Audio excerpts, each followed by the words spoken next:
Welcome all. இந்த video எல்லாருமே பார்த்துருப்பீங்க. ஒரு 2 நாள் நெட்டில் சர்க்குலேட் ஆகிட்டுருக்கு. எல்லாரும் சோஷியல் மீடியாவில் ஷேர் பண்ணியிருக்காங்க.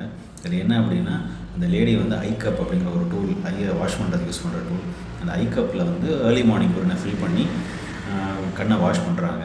இது வந்து அவங்களுக்கு வர கண்ணெரிச்சல், கண்ணில் வர மற்ற பிரச்சனையும் சரி பண்ணுறதா அவங்க வீடியோவில் அவங்களே சொல்கிறாங்க. இது ரொம்ப அபத்தம், ரொம்ப முட்டாள்தனம். ஏன் அப்படின்னா, நம்பர் 1 வந்து நம்ம உடம்பு இந்த வேஸ்ட் ப்ராடக்ட்ஸ்லாம் தேவையில்லை அப்படிங்கிறது தான் தண்ணியில் யூரினாக வெளியே தள்ளுது.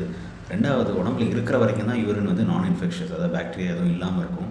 வெளியே வந்த உடனே அது வந்து இன்ஃபெக்ஷியஸாக மாறிடுது. அப்படி இன்ஃபெக்ஷியஸாகவும் வேஸ்ட் ப்ராடக்ட்ஸ் ரொம்ப அதிகமாக இருக்கிற ஒரு லிக்விடை கண்ணு மாதிரி ஒரு டெலிகேட்டான இடத்துல வைக்கிறது வந்து ரொம்ப ரொம்ப தப்பு, ரொம்ப அபத்தம், ரொம்ப முட்டாள்தனம். இந்த தப்பை பண்ணாதீங்க. இது மட்டும் இல்லாமல் அவங்க வந்து யூரின் தெரப்பி, யூரினை குடிக்கிறது, யூரினால் வர பெனிஃபிட்ஸ் அப்படி நிறைய வீடியோஸ் போட்டிருக்காங்க. அதை ஒரு 7000 பேர் வரை ஃபாலோ பண்ணுறாங்க. இதெல்லாம் பண்ணுறதுனால கண்ணில் வர பிரச்சனையை அதை சரி பண்ணாது, மேற்கொண்டு பிரச்சனையை உண்டாக்குமே தவிர எந்த பிரச்சனையும் இதை சால்வ் பண்ணாது. அதனால் இதெல்லாம் பார்த்துட்டு நம்மளும் பண்ணணும் அப்படின்னு பண்ணாதீங்க.